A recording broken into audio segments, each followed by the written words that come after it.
Et bonjour à tous, c'est Xiliox. Dans cette vidéo, je vais vous faire un petit craft and play d'un deck que je suis en train de monter et d'expérimenter au jour le jour en ce moment. C'est un deck basé sur les Ents, donc je vais vous montrer comment est-ce que moi j'ai décidé de créer un deck basé sur les Ents. Alors les Ents, il faut savoir qu'il y en a en rouge et en vert. Il y en a pas mal en vert et quelques-uns en rouge. Moi je vais jouer que vert, hein, donc que connaissance dans cette vidéo. Ici, les Ents ont la particularité d'arriver en jeu incliné, donc ça veut dire que pendant un tour, on va pas pouvoir les jouer. Donc c'est pénible, c'est extrêmement pénible, hein. Je vous rappelle qu'il y a des mécaniques, par exemple avec Faramir, la version héros commandement qui va nous permettre de le redresser le tour où vous engagez un ennemi de façon à pouvoir utiliser les caractéristiques monstrueuses des Ents, puisque les Ents ont la particularité d'avoir des très très très bonnes caractéristiques. Ils ont tous deux ou trois en volonté, en attaque et en défense, conjugués, je dirais, à 3 points de vie. Du coup, c'est que des alliés qui sont excessivement forts. Le problème, c'est que ils valent très peu cher. Et comme ils valent très peu cher, leur contre-coup, c'est le fait d'arriver en jeu incliné. Donc les interrants, la seule chose qu'ils vont avoir, hein, c'est qu'ils arrivent en jeu incliné. Donc ils sont tous en jeu incliné. Ils peuvent pas avoir d'attachement restreint, donc ça veut dire qu'ils ne peuvent pas avoir d'armes ou d'armement. Par contre, ils peuvent avoir cette carte, hein, le breuvage Hunt, qui augmente le nombre de points de vie. Moi, je joue cette carte, puisqu'on a droit de la jouer, le breuvage Hunt, que si jamais on a d'autres personnages qui sont également Hunt. Et l'avantage, c'est que ça fait gagner des points de vie à des personnages. Et le seul défaut, en fait, c'est que dans mon deck à moi, j'ai pas de défenseur. Du coup, la seule défense que j'ai, c'est le fait que les Hunt, ils aient déjà 2 points de défense et 3 points de vie. Et avec ça, ils passent à 5 points de vie. Et à 5 points de vie et 2 en défense, on peut être considéré comme un beau défenseur. Surtout que quand on va perdre des points de vie avec les Hunt, il y a tout un tas d'effets de cartes qui vont s'activer. Donc moi, c'est pas des cartes que je joue, hein, donc je vais pas vous présenter ces cartes-là. Mais il y a notamment des cartes qui font redresser les Hunt blessés ou qui augmentent l'attaque de vos Hunt quand vous avez d'autres Hunt qui sont blessés. Donc voilà, pour les N que j'ai choisis, moi j'ai choisi bien évidemment les interrants. Ils ont l'avantage d'avoir 2 dans chaque caractéristique et 3 points de vie pour seulement 2 ressources, donc c'est vraiment donné quoi, il faut juste survivre le tour où vous les mettez en jeu puisqu'ils sont inclinés. Le protecteur de la salle de jaillissement, déjà, bon, il vaut 3, donc vous allez dire 3 c'est pas excessif, il a 3 en volonté, 2 en attaque, 2 en défense et 3 points de vie. En plus de l'autre Ant, lui, quand il va se redresser, quand il se redresse à la phase de restauration, vous pouvez soigner un point de vie à un personnage Ant. Donc ça veut dire n'importe quel autre Ant que vous avez en jeu. Ça, c'est très très fort. C'est la base de soins de ce deck. Et enfin, vous avez Vif Sorbier, c'est un Ant unique qui lui peut arriver en jeu dégagé si vous lui infligez un point de vie, et sinon il arrivera juste en jeu incliné, sachant qu'il a 3 d'attaque. Donc de toute façon, hein, quand vous avez les protecteurs de la salle de jaillissement en jeu, Vif Sorbier, vous le blessez automatiquement quand il arrive en jeu, sauf si Sylvebarbe est très blessé, auquel cas, vous allez... je sais pas si j'en ai mis qu'un de Sylvebarbe, ça m'étonne d'en mettre qu'un dans ce deck, j'ai dû en paumer un. Bon. Écoutez, pour l'instant, voilà, donc là c'est la base du deck, hein, c'est pourquoi j'ai créé ce deck là, je voulais jouer les Hunt. Le problème c'est que les Hunt, vous voyez que les premiers tours ils vont être assez mous, parce que ces personnages là ils arrivent en jeu incliné, donc en général on les joue assez bas en menace pour pouvoir encaisser un, deux ou trois tours en posant des Hunt. Donc, en général, quand on cherche à jouer très très bas en menace, soit vous jouez Glorfindel, soit vous jouez le nouveau Smeagol là qui vient de sortir, soit vous pouvez jouer tous les héros qui sont très bas en menace, jouer que deux héros ou même jouer qu'un seul héros. Alors moi j'ai préféré jouer avec plein de héros, hein, parce que plein de héros ça veut dire plein de ressources, et moi j'ai choisi des hobbits. Donc les hobbits, si jamais vous cherchez vert et que vous cherchez hobbit, de toute façon il n'y a que 3 hobbits, hein. Donc j'ai pris les 3 hobbits verts qu'on avait, les 3 hobbits connaissances qu'on avait. On a Foulk, Beaufin, Bilbon Saké et Pipin. Ces 3 héros hobbits, ils vont juste vous permettre d'être bas en menace au début de la partie. Tout simplement parce que Foulk, Beaufin, il gagne moins 1 en menace pour chaque héros hobbit que vous contrôlez. Donc là, comme vous aurez 3 héros hobbits, il prend moins 3 en menace. Donc lui, il ne vaut que 4 en menace. 4 en menace. Pipin, il vaut 6. Du coup, ça fait 10 en menace. Et Bilbon Saké, il vaut 9. Il n'y a pas d'explication, hein. Il vaut 9 parce qu'il vaut 9. Parce que c'est Bilbon Saké. Parce que normalement, il devrait valoir 6 ou 7 maximum, mais là, il vaut 9, quoi. Donc du coup, vous commencez à 19 en menace. Donc 19 en menace, ça veut dire que vous avez un ou deux tours de secret pour pouvoir jouer des cartes en secret. Donc les cartes en secret, vous allez voir, j'en ai mis plein. Donc ici, voilà les 3 héros que j'ai choisis pour jouer tous ces hunts. Donc il va falloir à la fois tenir les premiers tours, puisque là malheureusement on ne commence qu'à 5 en volonté, hein, donc c'est vraiment très très très dur les premiers tours. Normalement en étant suffisamment bas en menace, vous allez pouvoir tenir un ou deux tours tranquille, sans que des ennemis vous engagent. C'est pas sûr que vous arriviez à conserver le secret parce que bah, c'est quand même compliqué avec ces héros de faire un succès de quête au début de la partie. Du coup, je me suis dit, pour garder le secret, il faut baisser sa menace. C'est la deuxième partie de ce deck building. C'est savoir un petit peu quelle carte est-ce qu'on va jouer pour baisser sa menace. Donc pourquoi ces trois héros? C'est parce que l'avantage, vous pouvez jouer les peuples de la comté. C'est une carte qui vaut 0 et qui ne peut être jouée que si tous vos héros sont des hobbits. Donc grâce à ça, vous allez pouvoir pour seulement 0 ressources diminuer de 4 votre menace. Donc ça va vous permettre de tenir un ou deux tours de plus en secret ou en faisant des échecs de quête. Moi, comme vous allez voir, c'est un deck qui génère beaucoup de ressources. J'ai aussi rajouté les regards pénétrants. C'est une carte neutre qui va vous permettre de diminuer de 4 votre menace. Il y a une alternative auquel j'avais pensé, c'était tout simplement mettre des Gandalf. Parce que les Gandalf, ils vont vous faire gagner des tours et ils vont vous faire perdre beaucoup en menace puisqu'ils font perdre 5 de menace. Donc vous pouvez jouer en alternative Gandalf. Moi, j'ai pas joué Gandalf parce que vous allez voir dans la suite de ce craft and play, moi j'ai préféré jouer sur une mécanique qui va gérer le deck de rencontre. Et quand on gère le deck de rencontre, ça veut dire éliminer certaines cartes du deck de rencontre et les mettre en dehors du jeu, dans la pile de victoire. Et grâce à ces combos-là, on va pouvoir aussi diminuer le coût de regard pénétrant pour diminuer notre menace, piocher des cartes ou gagner des ressources. C'est exactement ce que fait Gandalf. Gandalf, il fait pas gagner des ressources, je crois qu'il inflige des points de dégâts. Je sais pas parce que je vous avoue que Gandalf, je le joue très très très peu.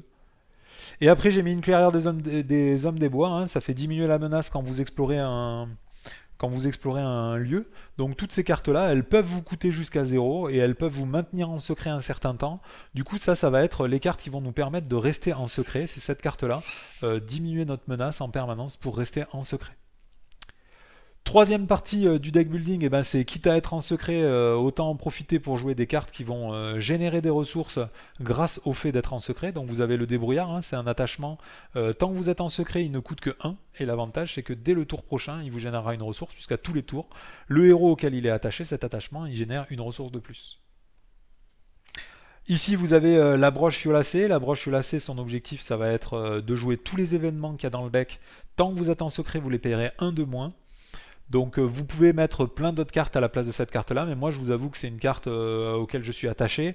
Quand je joue en secret en général j'en mets une, deux ou trois juste parce que j'aime beaucoup cette carte et qu'on ne peut pas la jouer en dehors d'un deck secret puisqu'elle ne sert à rien d'autre. Donc j'ai mis une broche violacée juste comme ça pour détendre.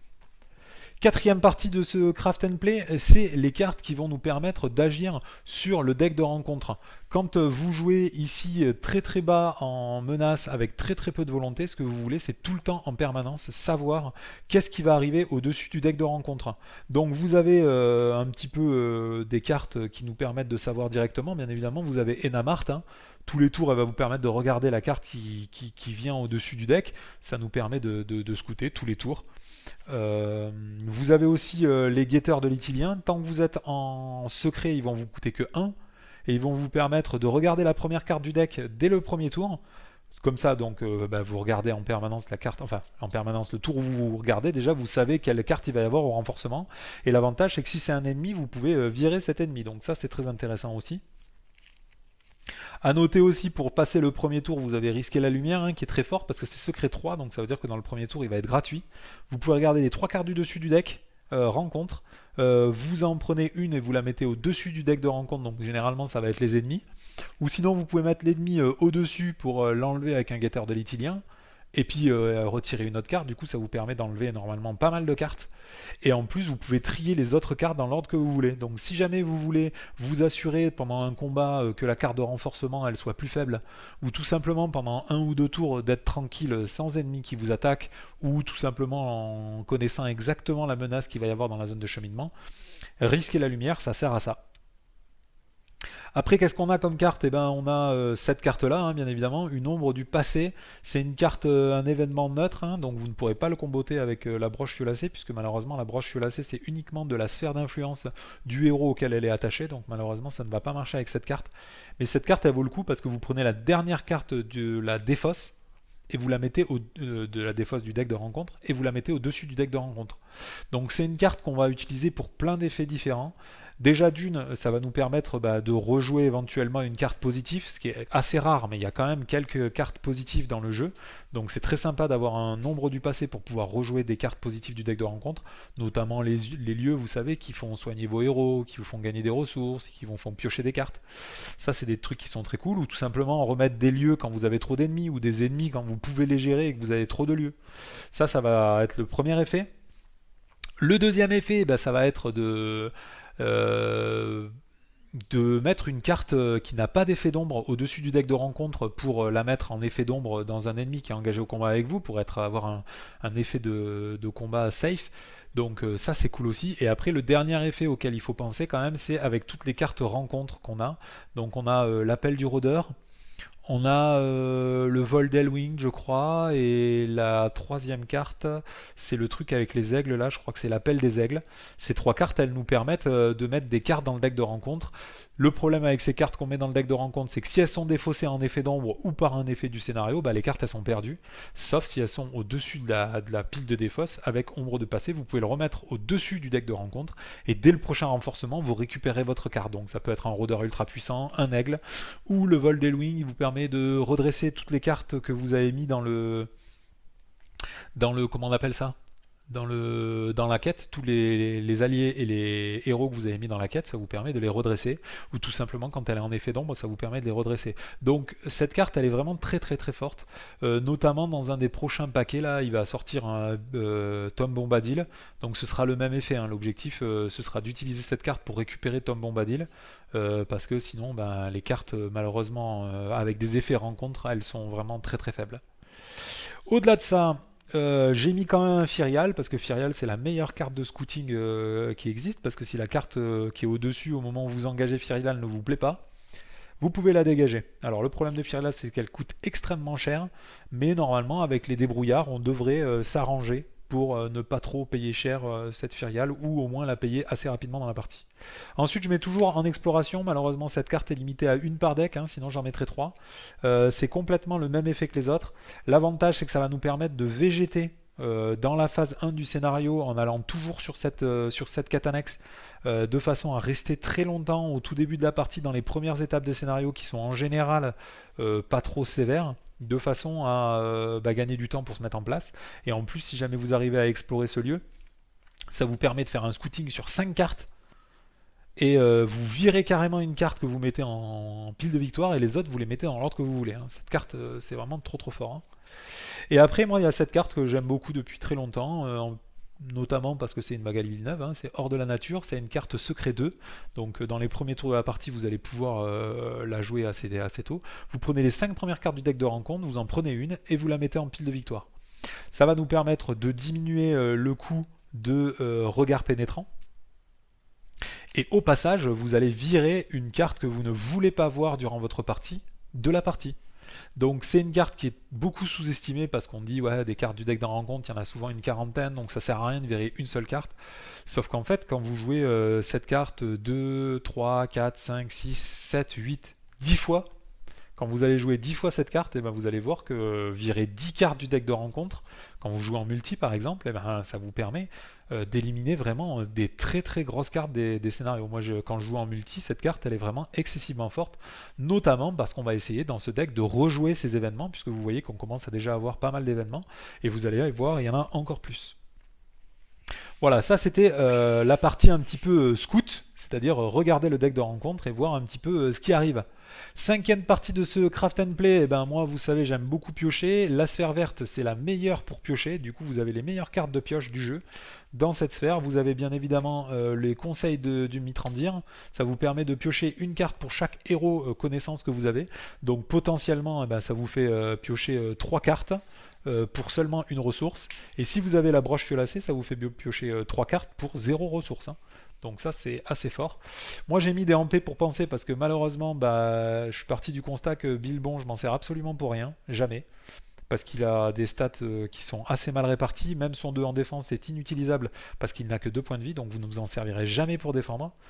Donc bah, j'ai tendance à me dire que ce héros il ne sert à rien, donc à la place bah, je me dis je vais incliner ce héros là plus éventuellement un des 2 autres hobbits qui sont des hobbits quoi, hein. Ils sont pas terriblement forts dans le jeu, par exemple Pipin à part le mettre en quête il va jamais casser des briques quoi. Donc ça peut être sympa d'incliner 2 héros pendant votre phase de restauration, donc ça veut dire à la fin du tour, hein. Et comme c'est pendant la phase de restauration, ça veut dire que les héros ils sont inclinés pour tout le tour d'après, hein. Mais ça fait quand même piocher 5 cartes, hein. Et donc dans un début de partie vous êtes un peu mou, et ben vous dites tant pis, je sacrifie 2 héros pendant un tour et ça me permettra de piocher des cartes et d'éventuellement relancer la partie. Et ici, bien évidemment, vous avez Gléowin. C'est un allié que je mets assez souvent en un exemplaire dans mes decks parce que c'est un allié qui va vous permettre de piocher une carte tous les tours. Ça coûte rien de le mettre dans votre deck. Après, le problème, ça va être les ennemis. Comment est-ce qu'on gère les ennemis dans un deck Hobbit? Ça, c'est la 6ème partie de ce Craft and Play. L'avantage de jouer ici en mono connaissance, c'est qu'on va pouvoir jouer cette carte, la grande chasse. La grande chasse, elle est très très forte parce que vous pouvez choisir un ennemi dans la zone de cheminement et le défausser purement et simplement du moment qu'il est non unique. Donc ça, c'est ultra ultra fort. Bien évidemment, on ne peut pas défausser les boss de scénario ou les ennemis uniques qui sont importants pour l'histoire. Mais au-delà de ça, vous pouvez défausser des Nazgûl, des Mumakil. Enfin, c'est super intéressant. Le seul défaut de cette carte, c'est qu'il faut la payer avec une ressource provenant de la réserve de chacun de ses héros. Donc malheureusement, elle ne fonctionnera pas avec la broche violacée. On ne peut pas réduire le coût de 1, puisque de toute façon, il faudra payer une ressource de chacun des héros, pardon. Deuxième problème de cette carte, c'est qu'elle se joue uniquement en action combat, donc ça veut dire qu'il faut le laisser pendant toute la phase de quête, l'ennemi dans la zone de cheminement. Il faut aussi ne pas l'engager, parce que s'il est engagé avec vous, bah, du coup vous l'avez dans l'os. Normalement, le fait que vous êtes très bas en menace et que Pipin va augmenter de 3 la valeur d'engagement de chaque ennemi, puisque pour chaque héros Hobbit, vous allez augmenter de 1 la valeur d'engagement des ennemis. Du coup, normalement, étant donné que vous êtes bas en menace et que les ennemis gagnent plus 3 pour être engagés, normalement, ils vont rester en zone de cheminement, et en zone de cheminement, vous pourrez utiliser la grande chasse. Donc la grande chasse, c'est une carte qui est très très forte. Si jamais vous pouvez rien y faire, et ben vous avez toujours Mamlung. Mamlung, quand il arrive en jeu, bah, vous pouvez choisir un ennemi qui va augmenter encore de 5 le coût en engagement d'un ennemi.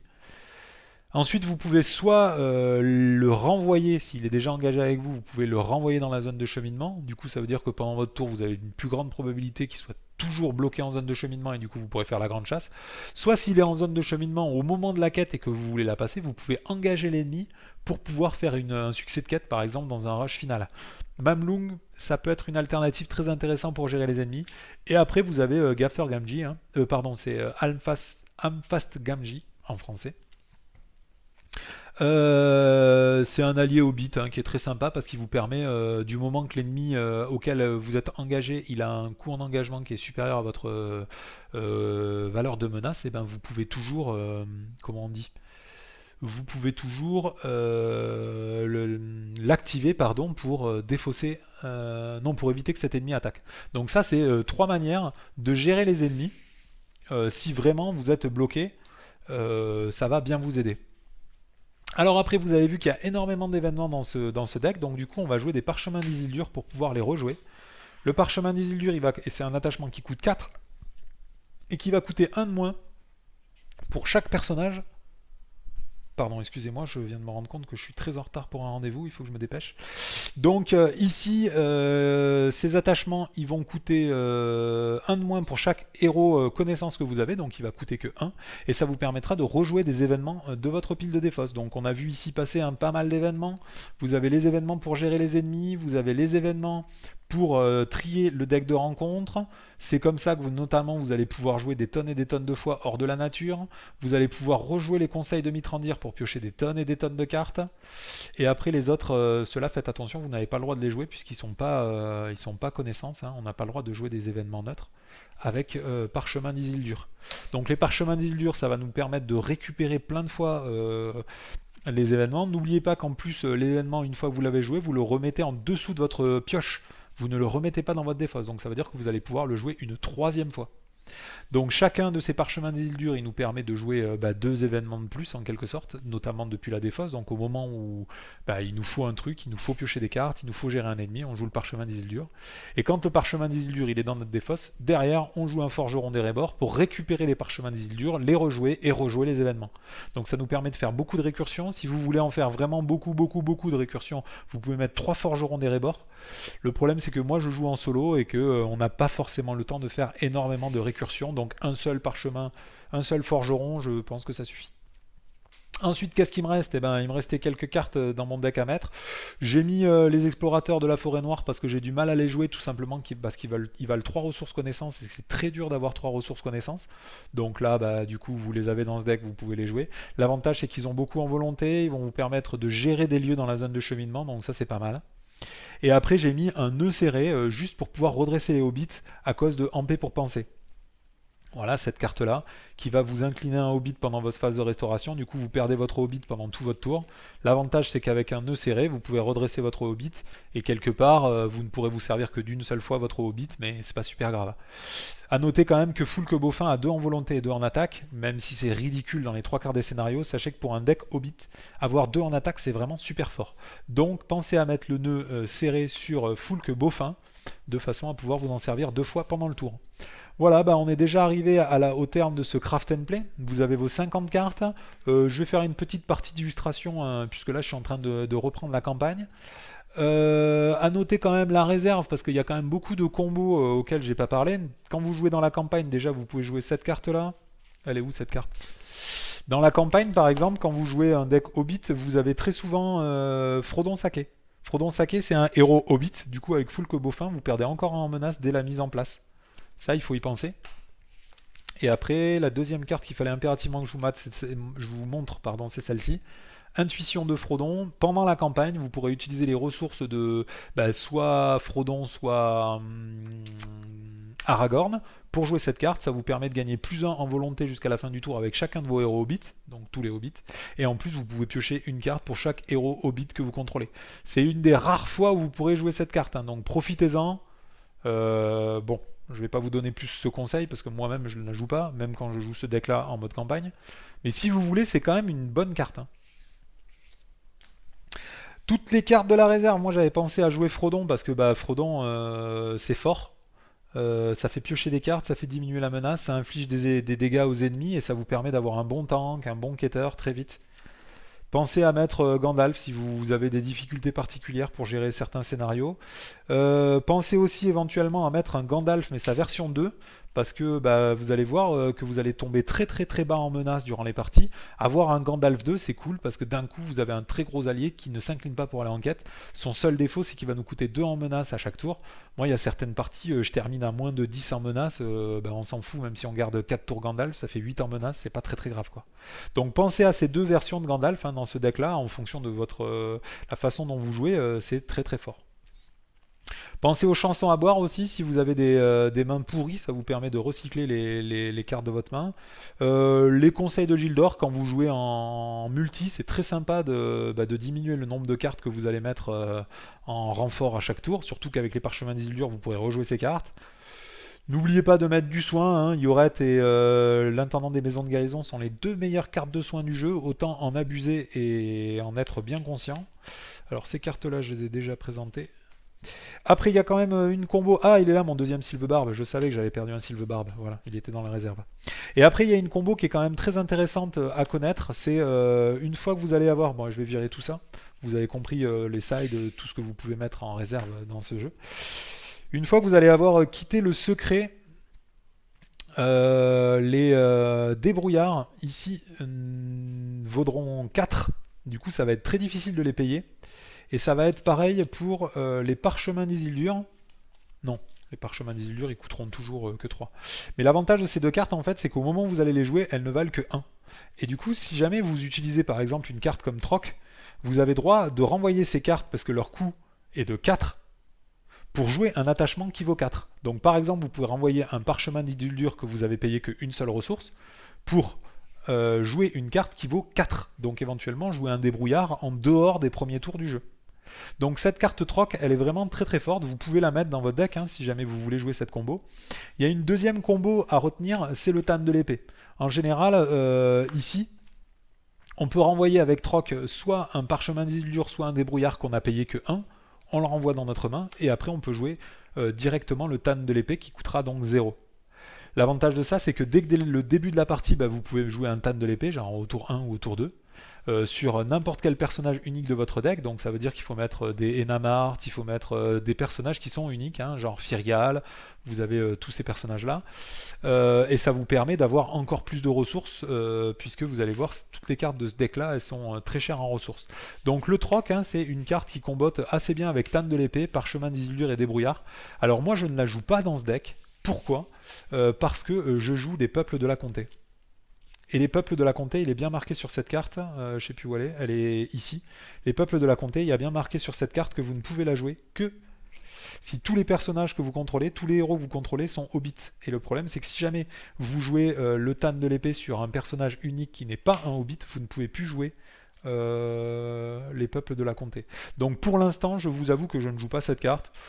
Après, cette combo par contre, on pourra éventuellement l'améliorer le deck, puisque là je vais faire toute la campagne, ou au moins les 10 premiers scénarios de la campagne, je vais essayer de les faire avec ce deck. Du coup, au fur et à mesure, on pourra améliorer le deck. Voilà, vous m'excusez pour l'urgence et le débit de parole, mais j'avais rendez-vous à 17h. Il est 17h, donc je suis officiellement en retard. Mais je me mets en retard pour vous et pour le Seigneur des Anneaux. Donc c'est la fin de ce Craft and Play. Je vous rejoins dans quelques minutes ou peut-être dans quelques jours avec une vidéo d'illustration sur comment ça tourne sur les premiers scénarios de la campagne. Donc à bientôt. C'est Exiliox pour le Seigneur des Anneaux.